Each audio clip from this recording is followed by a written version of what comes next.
कुछ लोग कहते हैं कि मैं बहुत धार्मिक हूं, मैं धर्म कर्म करता हूं, फिर भी सबसे ज्यादा कष्ट मुझे मिलते हैं। और मैं देखता हूं एक बेईमान मेरे ही आंखों के सामने दिन रात बढ़ता ही चला जा रहा है, उस पर कोई कष्ट नहीं है। मैं अच्छा करता हूं, ईमानदारी से चलता हूं, धर्म से चलता हूं, तो भी मैं वहीं के वहीं हूं, और ये बेईमानी से इतना आगे बढ़ता जा रहा है।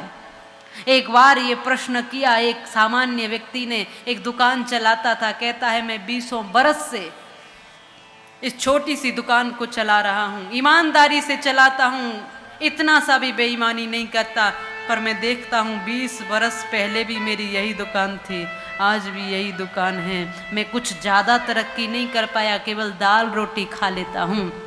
पर मैंने देखा मेरे आंखों के सामने एक व्यक्ति दूध में पानी मिला मिला कर बेचता था, रोज पानी मिलाता था, रोज पानी, 20 बरस से वो ऐसा करता हुआ आ रहा है, बेईमानी से काम कर रहा है। पर मैंने देखा कि आज उसकी कोठियां 3-3 बनी हुई है, 3-3 मंजिल बना हुआ है। मैं इस छोटी सी दुकान में उसकी दूध की बड़ी डेयरी हो गई, बड़ा व्यापार हो गया, बड़ा कार्य हो गया, जबकि मैंने ये देखा कि उसने बेईमानी की है। ऐसा क्यों हुआ मेरे साथ? मैं अच्छा करता हूँ फिर भी गलत होता है, वो गलत करता है फिर भी वो आगे बढ़ता है, ऐसा क्यों? ऐसा बहुत से लोगों के मन में प्रश्न होता है कि हम हमेशा अच्छा करते हैं फिर भी हमारे ही साथ बुरा होता है। वो ऐसा नास्तिक है, वो ऐसा धार्मिक है, वो ऐसा झूठा है, महाबेईमान है, फिर भी बढ़ रहा है, ऐसा कई लोगों के मन में प्रश्न होता है। महात्मा ने कहा कि तू चिंता क्यों करता है, तुझे समझाता हूं। एक गड्ढा खोदो। एक गड्ढा खुदवाया, कहा एक गड्ढा खोदो, गड्ढा खोदा गया, अंदर गड्ढा खोदा गहरा सा, कहा अब याद करो कि 20 वर्ष में लगभग उसने कितना पानी मिला दिया होगा। उसने कहा ऐसा तो कोई अंदाज नहीं है, फिर भी तुम्हारे अंदाजे से तुम्हें जो लगता हो तुम उतना ही पानी इस गड्ढे में डाल दो।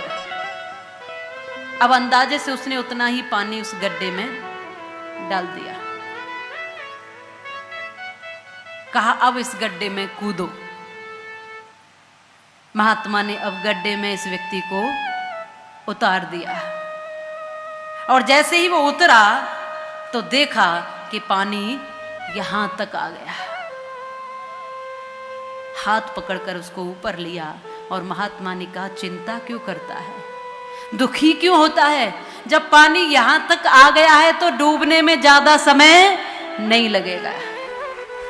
पानी तो यहां तक आ गया है, अब ज्यादा समय डूबने में नहीं है, तू चिंता मत कर, इसलिए तू तो अपनी ईमानदारी की दाल रोटी खाता हुआ मस्त रहे।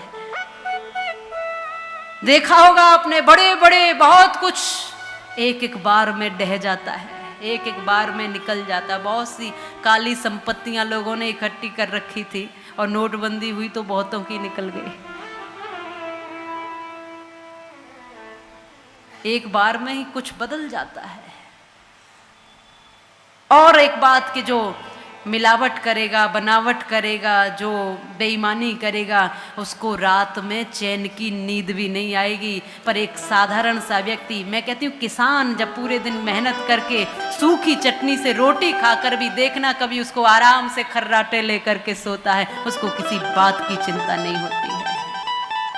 जो ईमानदारी से चलता है उसको चैन की नींद, शांति की, सुकून की जिंदगी। अरे वही 2 रोटी तो वो खाता है, वही आप खाते हैं। और मैं तो कहती हूँ कि वो गरीब व्यक्ति तब भी 2 रोटी दाल से खा लेगा, वो तो दाल का पानी पी पी कर ही जी रहे हैं, क्योंकि उनको हजम ही नहीं होती।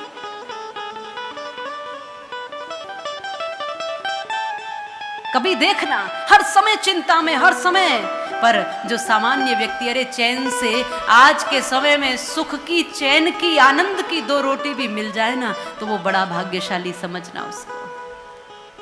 किसी का बड़ा घर है तो किसी का छोटा है, क्या फर्क पड़ता है? पर स्वाभिमान की रोटी जो खाता है ना, वो जीवन में सर उठा करके चलता है, और जो बेईमानी की रोटी खाता है वो हमेशा नजर नीची करके चलता है।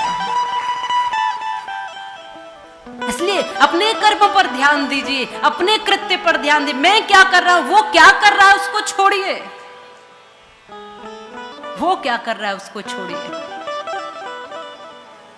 हम क्या कर रहे हैं इसको देखिए। वो कैसे जी रहा है उसको छोड़िए, हम कैसे जी रहे हैं वो देखिए। हम कितने प्रसन्न हैं, हम कितने आनंदित हैं वो देखिए।